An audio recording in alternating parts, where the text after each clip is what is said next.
American Indian Fairy Tales, collected by Henry R Schoolcraft and retold by W.T. Larned. How the Summer Came. Morning Glory was tired of the winter and longed for the spring to come. Sometimes it seemed as if Kabibanoka, the fierce old north wind, would never go back to his home in the land of ice. With his cold breath he had frozen tight and hard the big sea-water Gitchigumi, and had covered it deep with snow till you could not tell the great lake from the land. Except for the beautiful green pines, all the world was white, a dazzling, silent world in which there was no musical murmur of water and no song of birds.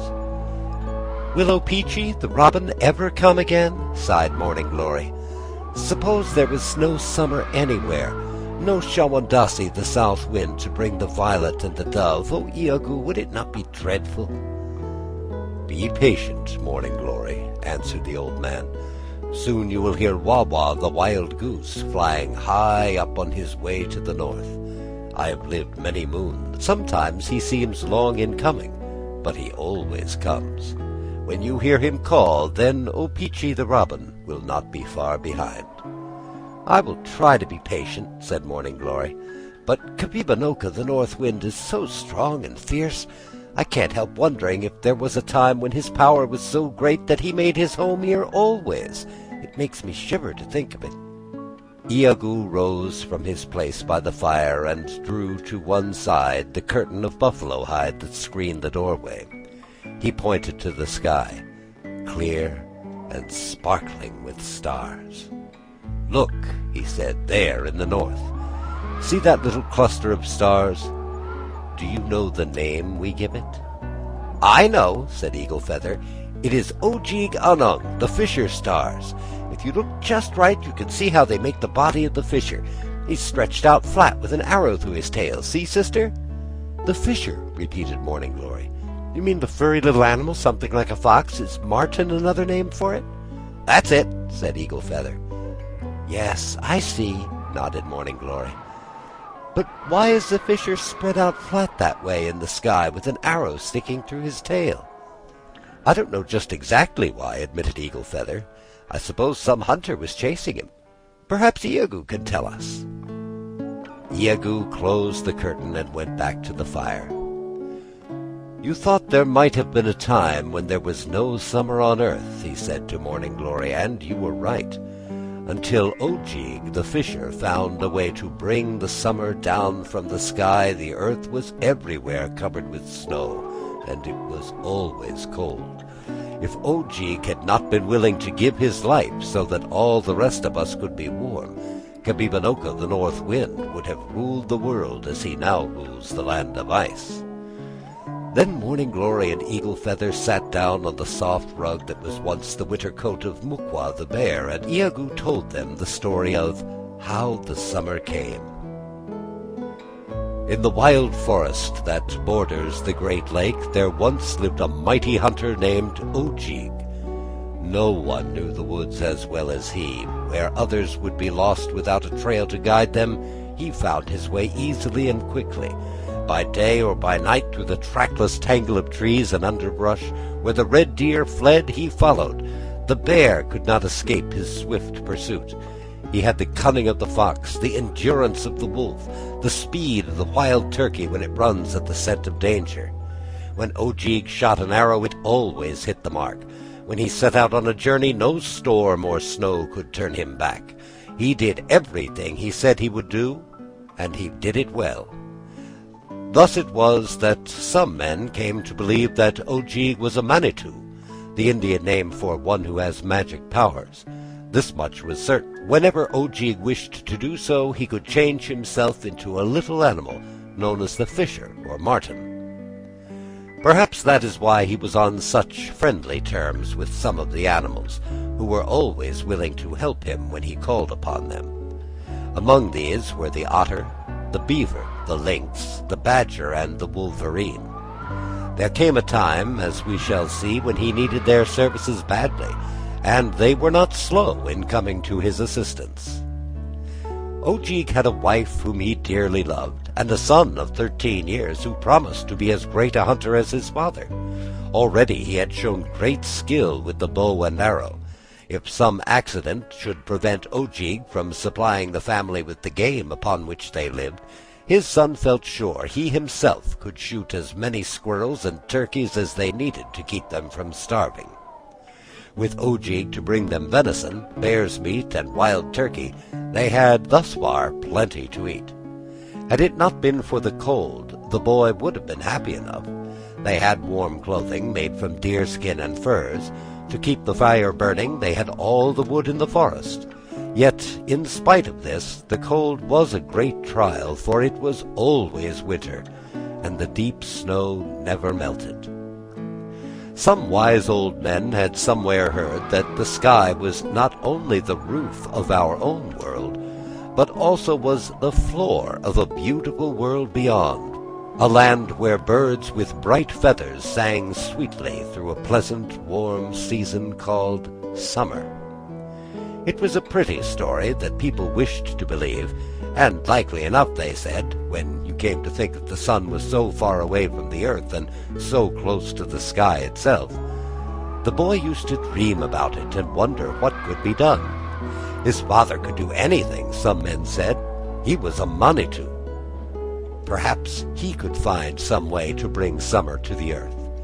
That would be the greatest thing of all. Sometimes it was so cold that when the boy went into the woods his fingers would be frostbitten. Then he could not fit the notch of his arrow to the bowstring, and he was obliged to go back home without any game whatever. One day he had wandered far into the forest, and was returning empty-handed, when he saw a red squirrel seated on his hind legs on the stump of a tree.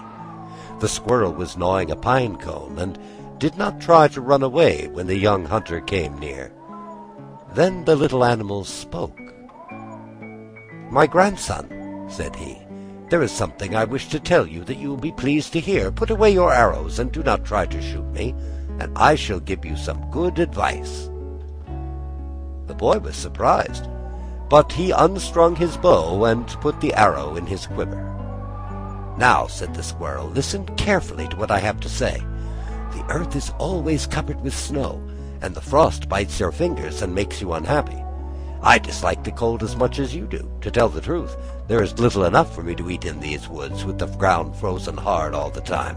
You can see how thin I am, for there is not much fat in a pine cone. If someone could manage to bring the summer down from the sky, it would be a great blessing." "It really is true, then," said the boy, "that up beyond the sky there is a pleasant warm land where winter only stays a few moons?" "Yes, it is true," said the squirrel. "We animals have known it for a long time. Kenyu, the war eagle, who soars near the sun, once saw a small crack in the sky. The crack was made by Wiwasimo, the lightning, in a great storm that covered all the earth with water. Kenyu, the war eagle, felt the warm air leaking through, but the people who live up above mended the crack at that very moment, and the sky has never leaked again." "Then our old wise men were right," said the boy. "Ojeeg, my father, can do most anything he's a mind to. Do you suppose if he tried hard enough he could get through the sky and bring the summer down to us?" "Of course," exclaimed the squirrel. "That's why I spoke to you about it. Your father is a Manitou. If you beg him hard enough and tell him how unhappy we are, he is sure to make the attempt. When you go back, show him your frost-bitten fingers. Tell him how you tramp all day through the snow and how difficult it is to make your way home. Tell him that some day you may be frozen stiff and never get back at all. Then he will do as you ask, because he loves you very much." The boy thanked the squirrel and promised to follow his advice. From that day he gave his father no peace. At last Ojeeg said to him, "My son, what you ask me to do is a dangerous thing, and I do not know what may come of it. But my power as a Manitou was given to me for a good purpose, and I can put it to no better use than to try to bring the summer down from the sky and make the world a more pleasant place to live in." Then he prepared a feast, to which he invited his friends, the otter, the beaver, the lynx, the badger, and the wolverine. They all put their heads together to decide what was best to be be done. The lynx was first to speak. He had traveled far on his long legs, and had seen many strange places. Besides, if you had good strong eyes, and you looked at the sky on a clear night when there was no moon, you could see a little group of stars which the wise old men said was exactly like a lynx. It gave him a certain importance, especially in matters of this kind, so when he began to speak, the others listened with great respect. "There is a high mountain," said he, "that none of you has ever seen. No one ever saw the top, because it is always hidden by the clouds. I am told it is the highest mountain in the world, and it almost touches the sky." The otter began to laugh. He is the only animal that can do this. Sometimes he laughs for no particular reason, unless it is that he thinks himself more clever than other animals and likes to show off. "What are you laughing at?" asked the lynx. "Oh, nothing," answered the otter. "I was just laughing."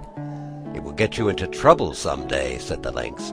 "Just because you never heard of this mountain, you think it is not there." "Do you know how to get to it?" asked Ojeeg. "If we could climb to the top, we might find a way to break through the sky. It seems a good plan." "That is just what I was thinking," said the lynx. "It is true that I don't know where it is, but a moon's journey from here there lives a Manitou who has the shape of a giant. He knows, and he could tell us." So Ojeeg bade goodbye to his wife and his little son, and on the next day the lynx began the long journey, with Ojeeg and the others following close behind. It was just as the lynx had said. When they had traveled a day and a night for a moon, they came to a lodge, as the white men call an Indian's tent, and there was a Manitou standing in the doorway. He was a queer-looking man, such as they had never seen before, with an enormous head and 3 eyes, one being set in his forehead above the other 2. He invited them into the lodge, and set some meat before them, but he had such an odd look, and his movements were so awkward that the otter could not help laughing. At this the eye in the Manitou's forehead grew red like a live coal, and he made a leap for the otter, who barely managed to slip through the doorway out into the bitter cold and darkness of the night without having tasted a morsel of supper. When the otter had gone, the Manitou seemed satisfied, and told them that they could spend the night in his lodge. They did so, and Ojeeg, who had stayed awake while his friends slept, noticed that only 2 of the Manitou's eyes were closed, while the one in his forehead remained wide open. In the morning the Manitou told Ojeeg to travel straight toward the North Star, and that in 20 suns, the Indian name for days, they would reach the mountain. "As you are a Manitou yourself," he said, "you may be able to climb to the top and to take your friends with you, but I cannot promise that you will be able to get down again." "If it is close enough to the sky," answered Ojeeg, "that is all I ask." Once more they set out.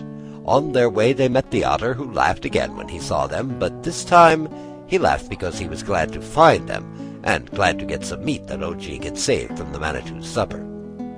In 20 days they came to the foot of the mountain.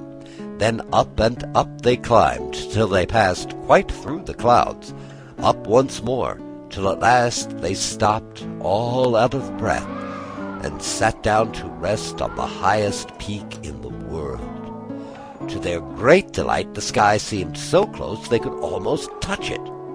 Ojeeg and his comrades filled their pipes, but before smoking they called out to the Great Spirit, asking for success in their attempt. In Indian fashion they pointed to the earth, to the sky overhead, and to the 4 winds. "Now," said Ojeeg, when they had finished smoking, "which of you can jump the highest?" The otter grinned. "Jump then," commanded Ojeeg. The otter jumped, and sure enough his head hit the sky. But the sky was the harder of the 2, and he fell back. When he struck the ground, he began to slide down the mountain. Soon he was out of sight, and they saw him no more. "Oh," grunted the lynx. "He is laughing out the other side of his mouth." It was the beaver's turn. He too hit the sky, but fell down in a heap. The badger and the lynx had no better luck. and their heads ached for a long time afterwards. "It all depends on you," said Ojeeg to the Wolverine. "You are the strongest of them all. Ready? Now jump!" The Wolverine jumped and fell, but came down on his feet, sound and whole. "Good!" cried Ojeeg. "Try again." This time the Wolverine made a dent in the sky. "It's cracking!" exclaimed Ojeeg. "Now once more." For the third time the Wolverine jumped. Through the sky he went, passing out of sight, and Ojeeg quickly followed him. Looking around them, they beheld a beautiful land. Ojeeg, who had spent his life among the snows, stood like a man who dreams, wondering if it could be true. He had left behind him a bare world, white with winter, whose waters were always frozen, a world without song or color. He had now come into a country that was a great green plain, with flowers of many hues, where birds of bright plumage sang amid the leafy branches of trees hung with golden fruit. Streams wandered through the meadows and flowed into lovely lakes. The air was mild and filled with the perfume from a million blossoms. It was summer. Along the banks of the lake were the lodges in which lived the people of the sky, who could be seen some distance away. The lodges were empty, but before them hung cages in which there were many beautiful birds. Already the warm air of summer had begun to rush through the hole made by the Wolverine, and Ojeeg now made haste to open the cages so that the birds could follow. The sky dwellers saw what was happening and raised a great shout. But spring, summer, and autumn had already escaped through the opening into the world below, and many of the birds as well. The Wolverine, too, had managed to reach the hole and descend to the earth before the sky dwellers could catch him. But Ojeeg was not so fortunate. There were still some birds remaining that he knew his son would like to see, so he went on opening the cages.